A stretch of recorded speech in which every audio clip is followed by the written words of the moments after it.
그날 밤, 나는 인생에서 가장 잔인한 진실과 마주했습니다. 죽음보다 무거운 감사의 빚이 내 앞에 있었다는 걸 깨달았죠. 71살, 암 3기 판정을 받은 내가 병실에서 만난 것은 치료가 아니었습니다. 그것은 살아있음의 마지막 의미였습니다. 안녕하세요. 인생담소입니다. 오늘은 정말 특별한 이야기를 들려드리려고 합니다. 인생의 끝자락에서 피어난 사랑, 그 따뜻하고도 아픈 기억을 여러분과 나누고 싶습니다. 혹시 사랑이라는 단어가 낯설게 느껴지시나요? 나이 들어서 무슨 사랑이냐고 생각하실지도 모르겠습니다. 하지만 제가 오늘 들려드릴 이야기를 들으신 후에는 분명 생각이 달라지실 거예요. 2022년 11월, 차가운 바람이 병원 창문을 흔들던 그날이었습니다. 단풍잎들이 마지막 몸부림을 치며 떨어지는 모습이 창밖으로 보였어요. 나는 세 번째 입원이었죠. 처음엔 단순한 검사라고 생각했습니다. 조금 쉬다가 나가면 되는 줄 알았어요. 하지만 의사의 표정에서, 간호사들의 조심스러운 말투에서 느껴지는 것이 있었습니다.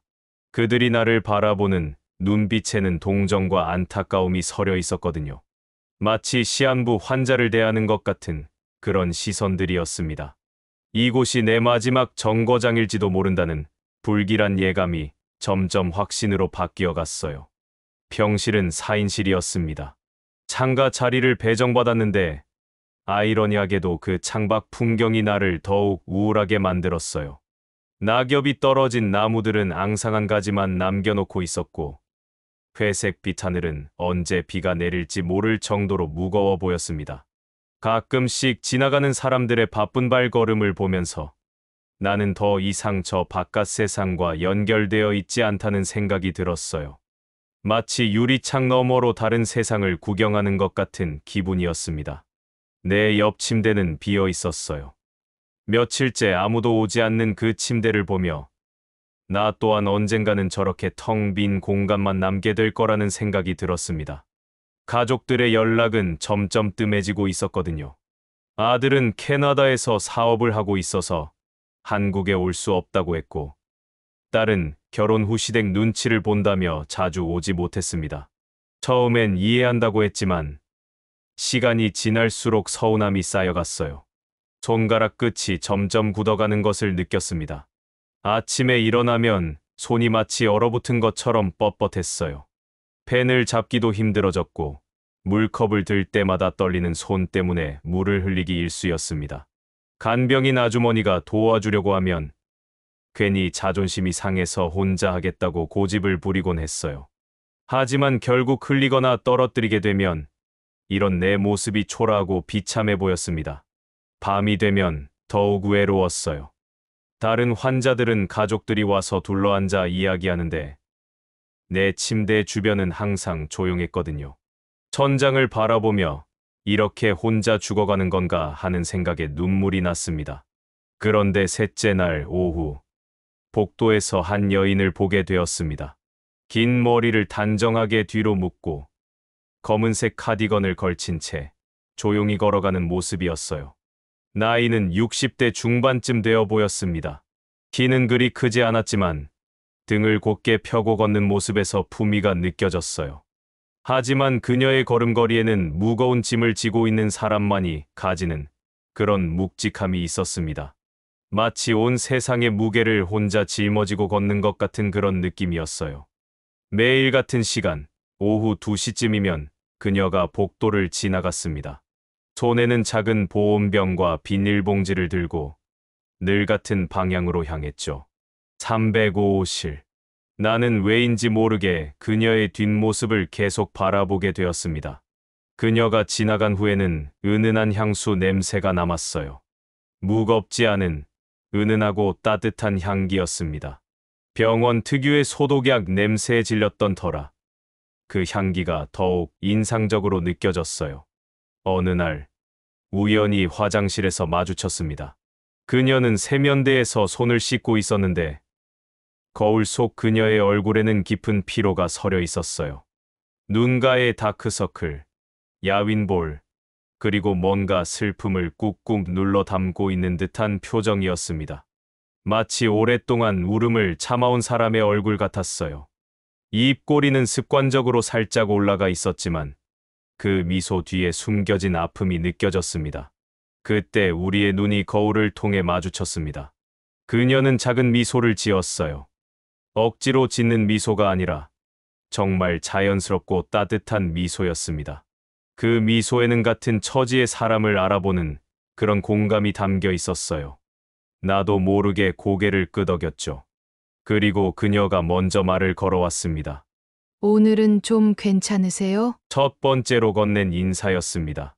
담담한 말투였지만 그 속에 담긴 진실한 관심이 느껴졌어요. 마치 오래된 친구가 안부를 묻는 것 같은 자연스러움이 있었습니다. 얼마나 오랫동안 누군가가 내 안부를 물어본 적이 없었는지 그 순간 깨달았습니다. 간병인도 간호사도 업무적인 질문만 했을 뿐 진심으로 내 상태를 걱정해주는 사람은 없었거든요. 네, 감사합니다. 선생님도 고생이 많으시겠어요. 그렇게 우리의 첫 대화가 시작되었습니다.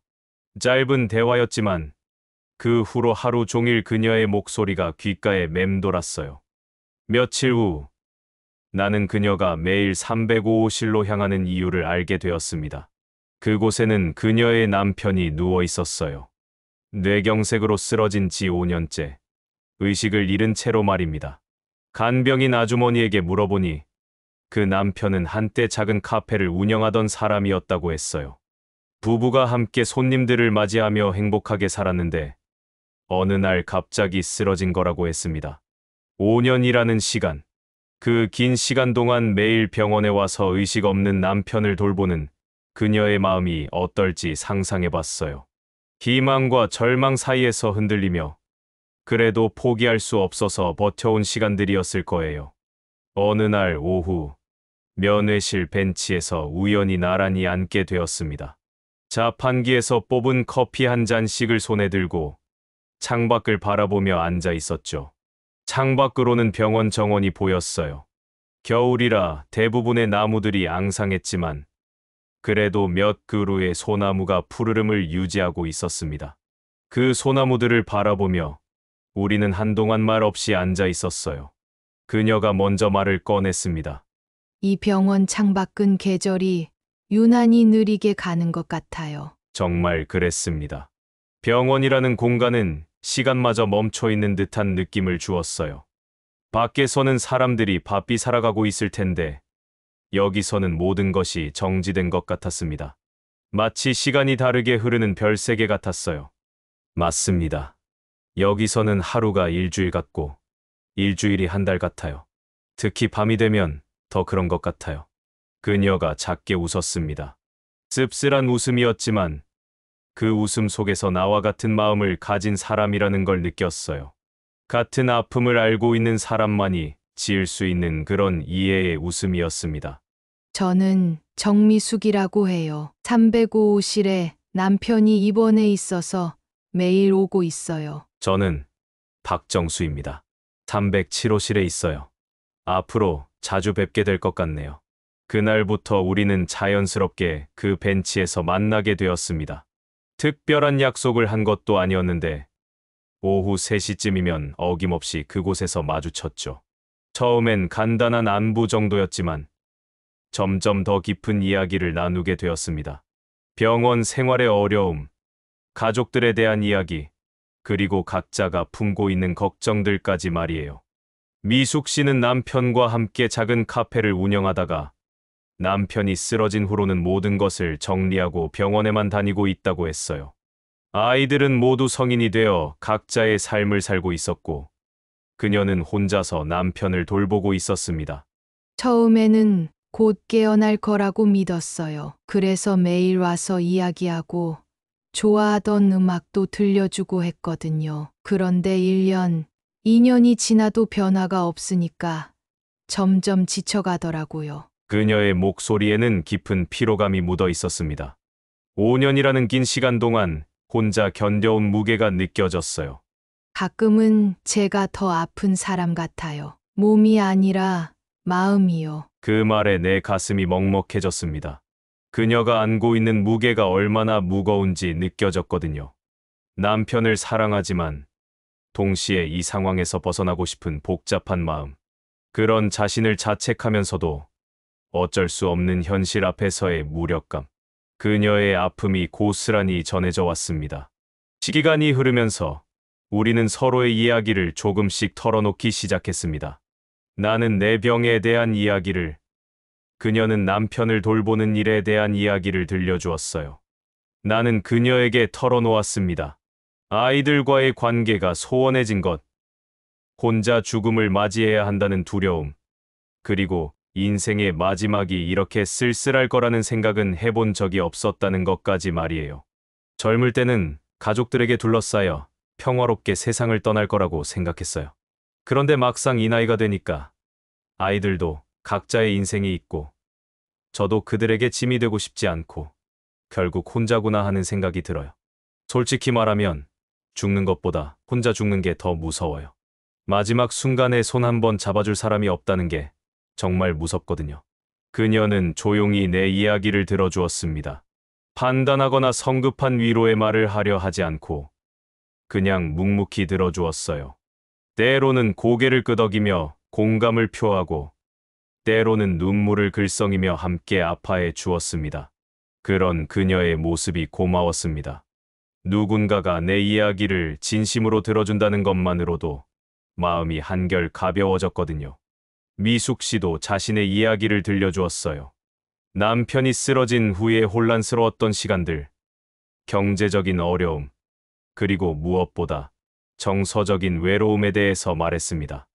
남편이 쓰러진 첫 해에는 정말 힘들었어요. 의료진들은 희망을 놓지 말라고 했지만 현실적으로는 준비를 하라는 말도 했거든요. 희망을 가져야 할지 포기해야 할지 몰라서 매일 혼란스러웠어요. 가장 힘든 건 대화 상대가 없다는 거였어요. 남편과는 못하고 아이들에게는 걱정 끼치기 싫어서 못하고 그래서 혼자 끙끙 앓았어요. 그녀의 목소리가 떨렸습니다. 5년 동안 혼자 감당해온 그 무게가 얼마나 무거웠을지 짐작이 갔어요. 어떨 때는 남편이 그냥 편안히 가셨으면 하는 마음도 들어요. 그런 생각을 하는 제가 너무 이기적인 것 같아서 밤마다 자책해요. 남편도 힘들고 저도 힘들고 이게 사랑인지 의무인지 구분이 안 될 때가 있어요. 그녀의 목소리에는 깊은 죄책감이 묻어 있었습니다. 사랑하는 사람을 보내고 싶지 않으면서도 동시에 이 무거운 짐에서 벗어나고 싶은 복잡한 마음. 그 마음이 얼마나 아픈지 나도 느낄 수 있었어요. 우리는 서로의 상처를 보았습니다. 그리고 그 상처들이 비슷하다는 것도 알았어요. 외로움, 두려움, 그리고 어쩔 수 없는 현실 앞에서의 무력감. 그런 공통분모가 우리를 더욱 가깝게 만들었습니다. 우리의 만남이 계속되면서 작은 변화들이 생기기 시작했습니다. 아침에 눈을 뜨면서 오늘 미숙 씨는 어떨까 하는 생각이 들었어요. 점심을 먹을 때도 미숙 씨는 제대로 챙겨 먹고 있을까 하는 걱정이 들었습니다. 이런 감정이 얼마나 오랫동안 느껴보지 못한 것인지 깨달았어요. 누군가를 기다리는 기쁨, 누군가의 안부가 궁금한 마음. 병실이라는 차가운 공간에서 이런 따뜻한 감정을 다시 느낄 수 있다니 신기했습니다. 몸은 점점 아팠지만 마음은 오히려 따뜻해져 갔어요. 오후 3시가 되면 자연스럽게 면회실로 발걸음이 향했고 그곳에서 미숙 씨를 기다리는 시간조차 설레었습니다. 어느 날 미숙 씨가 작은 도시락을 가져왔습니다. 플라스틱 용기에 정성스럽게 싼 김밥이 들어 있었어요. 집에서 김밥을 좀 싸왔는데 혼자 먹기엔 너무 많아요. 같이 드실래요? 병원 음식만 드시면 입맛이 없으실 텐데. 그 김밥은 정말 맛있었습니다. 병원 음식만 먹다가 오랜만에 맛보는 집에서 만든 음식이었거든요. 단무지의 아삭한 식감, 계란말이의 부드러움, 그리고 김의 고소한 맛까지 모든 것이 완벽했어요. 하지만 그보다 더 맛있는 건 누군가와 함께 나눠 먹는다는 것 자체였어요. 혼자 먹는 밥은 아무리 맛있어도 허전했는데 함께 먹으니까 모든 것이 달라 보였습니다. 정말 맛있습니다. 오랜만에 이렇게 맛있는 김밥을 먹어보네요. 어떻게 이렇게 잘 만드세요? 다행이에요. 만드는 솜씨가 예전 같지 않아서 걱정했거든요. 남편이 좋아해서 자주 만들었는데 요즘은 만들 일이 없어서. 그녀의 목소리가 잠시 작아졌습니다. 남편과의 추억이 떠올랐나 봐요. 하지만 금방 밝은 표정을 지으며 말했습니다. 이렇게 함께 드실 분이 있으니까 다시 만들고 싶은 마음이 들어요. 그 후로 우리는 가끔씩 간단한 음식을 나눠 먹기 시작했습니다. 미숙 씨가 만든 삶은 달걀, 내가 간병인에게 부탁해서 사온 과일들, 때로는 시장에서 사온 호떡이나 붕어빵까지. 작은 것들이었지만 그런 나눔들이 쌓여가면서 우리 사이에는 특별한 유대감이 형성되고 있었어요. 마치 오래된 부부처럼 자연스럽고 편안한 관계가 되어갔습니다. 요즘 오후가 기다려져요. 당신과 이야기하는 시간이 하루 중 가장 행복한 시간이거든요. 저도 마찬가지예요. 이 나이에 누군가를 기다린다는 게 이렇게 설레는 일인 줄 몰랐어요. 우리는 서로를 바라보며 웃었습니다. 주름진 얼굴이지만 그 웃음은 젊은이들의 그것보다 더 순수하고 아름다웠어요. 12월에 들어서면서 나는 이상한 변화를 느끼기 시작했습니다. 죽음에 대한 두려움이 예전만큼 크지 않았어요. 물론 여전히 무서웠지만 그것보다는 미숙 씨와 함께 보내는 이 시간들을 놓치고 싶지 않다는 마음이 더 컸습니다. 매일 아침 일어나면 오늘도 미숙 씨를 만날 수 있구나 하는 기대감이 먼저 들었어요. 그리고 밤에 잠들기 전에는 내일은 무슨 이야기를 나눌까 하는 생각으로 잠이 들었습니다. 이런 감정이 얼마나 소중한 것인지 깨달았어요.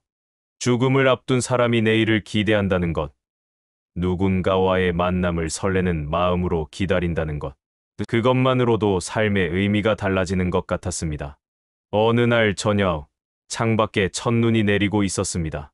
큼직한 눈송이들이 천천히 떨어지는 모습이 마치 하늘에서 내려주는 선물 같았어요.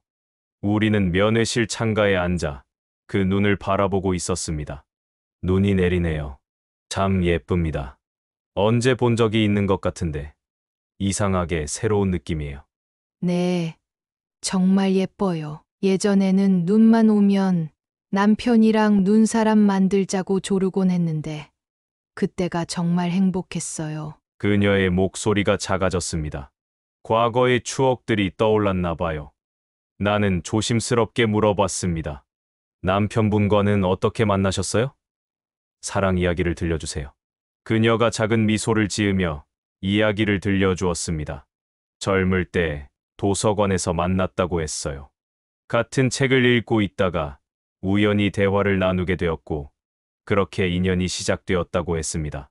그때는 정말 행복했어요. 매일 만나서 이야기하고 함께 걷고 작은 일에도 웃음이 끊이지 않았거든요. 세상에서 가장 행복한 사람이라고 생각했어요. 결혼하고 나서도 매일이 즐거웠어요. 카페를 하면서 손님들을 맞이하고 저녁에는 함께 산책하고 평범하지만 너무 소중한 시간들이었어요. 그 이야기를 들으면서 나도 젊은 시절의 기억들이 떠올랐습니다. 아내와 처음 만났을 때의 떨림, 결혼 초기에 달콤했던 시간들, 아이들이 태어났을 때의 기쁨까지. 하지만 아내가 먼저 세상을 떠난 후로는 그런 감정들을 다시 느낄 수 있을 거라고는 생각해 본 적이 없었어요. 사랑은 젊은 사람들만의 것이라고, 나이 들면 그런 설렘이나 기대감은 사라지는 거라고 생각했었거든요. 그런데 이상했습니다. 미숙 씨와 이야기할 때면 마치 젊은 시절로 돌아간 것 같은 기분이 들었거든요. 누군가에게 설레는 마음, 기다리는 즐거움, 함께 있으면 시간이 빨리 가는 그런 느낌들 말이에요. 미숙 씨와 이야기하고 있으면 제가 20대로 돌아간 것 같아요. 이 나이에 이런 기분을 느낄 수 있을 줄은 몰랐어요. 저도 마찬가지예요. 요즘 거울을 보면서 화장을 하게 돼요. 누구를 위해서인지는 모르겠지만 그녀가 수줍게 웃었습니다. 그 웃음이 얼마나 아름다웠는지 지금도 생생히 기억나요. 새해가 밝았습니다. 2023년 1월이었어요. 병원에서 맞는 새해라니.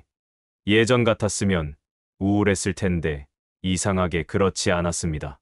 미숙 씨와 함께 면회실에서 작은 떡국을 나눠 먹으며 새해 인사를 나누었거든요. 새해 복 많이 받으세요. 올해는 좋은 일만 가득하길 바라요. 미숙 씨도 새해 복 많이 받으세요. 그리고 감사해요. 뭘 감사하다고 하세요? 나는 잠시 망설였습니다. 내 마음을 어떻게 표현해야 할지 확신이 서지 않았거든요. 하지만 새해 첫날이니까 진심을 말해보기로 했습니다. 미숙 씨를 만나서 감사해요. 이 나이에 이런 상황에서 누군가를 기다리는 기쁨을 다시 느낄 수 있을 줄은 몰랐어요. 매일 아침 눈을 뜨는 게 즐거워졌어요.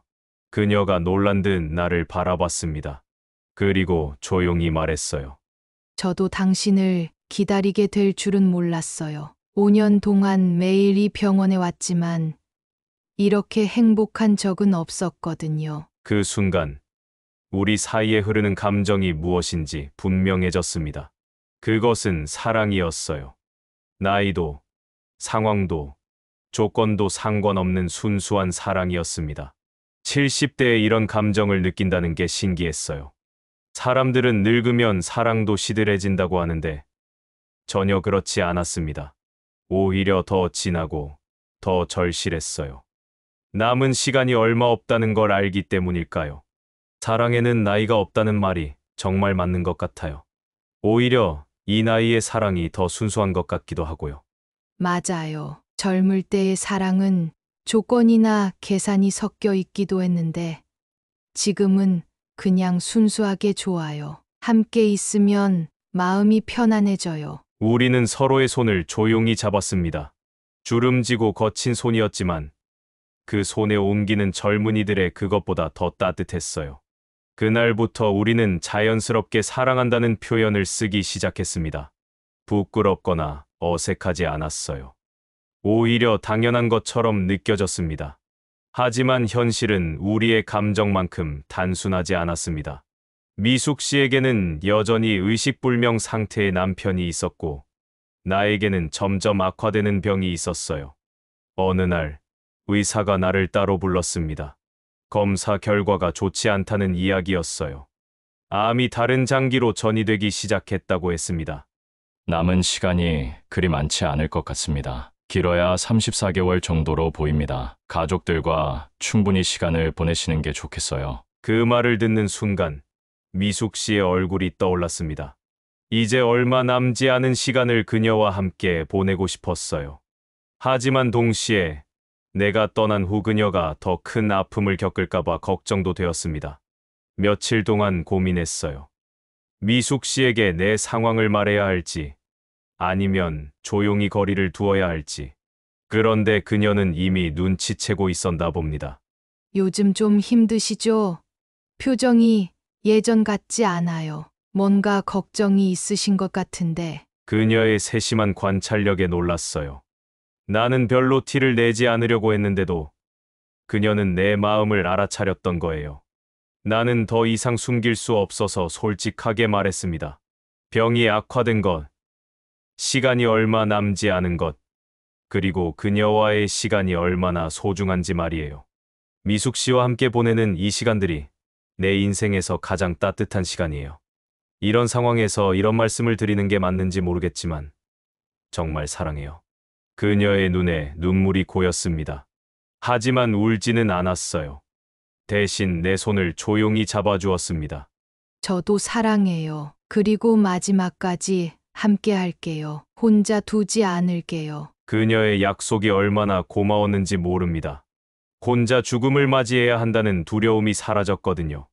남편에게도 이야기할게요. 깨어나지 못하더라도 제 마음을 알려드리고 싶어요. 당신을 만나서 다시 행복해졌다고요. 그녀의 솔직함에 감동했습니다.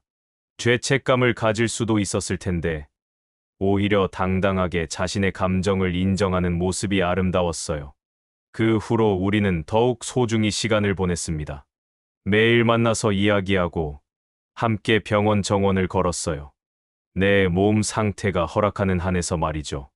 미숙 씨는 가끔 꽃을 가져왔습니다. 작은 화분에 핀 수선화, 장미 한 송이, 때로는 들꽃 몇 송이까지. 그런 작은 선물들이 병실을 훨씬 따뜻하게 만들어 주었어요. 꽃이 있으니까 기분이 좀 나아지는 것 같아요. 병실이 너무 삭막해서 안쓰러웠거든요. 정말 그래요. 미숙 씨가 가져다 주신 꽃들 덕분에 이 딱딱한 병실이 집 같아졌어요. 향기도 좋고 보기도 예뻐서 마음이 편안해져요. 우리는 과거 이야기도 많이 나누었습니다. 어린 시절의 추억, 젊은 시절의 꿈들, 아이들을 키우며 느꼈던 기쁨과 고생들. 그런 이야기들을 나누면서 서로의 인생을 더 깊이 이해하게 되었어요. 특히 미숙 씨가 들려주는 남편과의 추억들은 아름다웠습니다. 질투가 날 법도 한데 이상하게 그녀의 과거를 소중히 여기는 마음이 들었어요. 그 추억들이 지금의 그녀를 만든 거니까요. 남편이 깨어나면 당신 이야기를 꼭 해드리고 싶어요. 이렇게 좋은 분을 만났다고, 덕분에 다시 웃을 수 있게 되었다고요. 그 말에 가슴이 따뜻해졌습니다. 죄책감을 가질 수도 있었을 텐데 오히려 고마워하는 그녀의 마음이 얼마나 순수한지 느꼈거든요. 우리는 함께 책도 읽었습니다. 미숙 씨가 가져온 시집을 번갈아가며 읽어주곤 했어요. 윤동주의 시, 김소월의 시들을 읽으면서 젊은 시절의 감성을 다시 느꼈습니다. 그 시를 읽으면서 우리 둘 다 울었어요. 인생의 마지막에서 부끄럽지 않은 사랑을 하고 있다는 생각이 들었거든요. 2월 중순이 되면서 내 몸 상태가 급격히 나빠졌습니다. 걷기도 힘들어졌고 대화를 나누는 것조차 버거워졌어요. 미숙 씨는 더 자주 병실에 와서 내 곁에 앉아 있었습니다. 때로는 말 없이 손만 잡고 있기도 했고 때로는 옛날 이야기를 들려주기도 했어요. 그녀의 목소리만 들어도 마음이 편안해졌습니다. 힘들면 말씀하세요. 제가 할 수 있는 건 뭐든지 할게요. 그녀의 헌신적인 모습에 감동했어요. 자신도 힘들 텐데 나를 위해 최선을 다하는 모습이 고마웠습니다. 어느 날 저녁 창밖에 보름달이 떠 있었습니다. 미숙 씨와 나는 조용히 그 달을 바라보고 있었어요. 미숙 씨, 제가 없어도 꼭 행복하세요. 남은 인생을 즐겁게 사세요. 그런 말 하지 마세요. 아직 시간이 있어요. 기적이 일어날 수도 있잖아요. 하지만 우리 둘 다 알고 있었습니다. 이별이 얼마 남지 않았다는 것을. 그래서 더욱 간절했어요. 하루하루가 함께 보내는 매 순간이 얼마나 소중한지 절실히 느꼈습니다. 미숙 씨, 약속해 주세요. 저 때문에 너무 슬퍼하지 마세요. 대신 우리가 함께 웃었던 시간들을 기억해 주세요. 그리고 행복하세요. 네, 약속할게요. 그 대신 당신도 약속해 주세요. 끝까지 포기하지 말기로요. 마지막 순간까지 제가 함께 있을 테니까요. 우리는 서로의 손을 꼭 잡았습니다. 그 손의 온기가 얼마나 따뜻했는지 지금도 생생히 기억나요. 2월 말, 내 의식이 점점 흐려지기 시작했습니다. 하지만 미숙 씨의 목소리만은 또렷하게 들렸어요. 그녀는 매일 와서 내 손을 잡고 이야기해 주었습니다.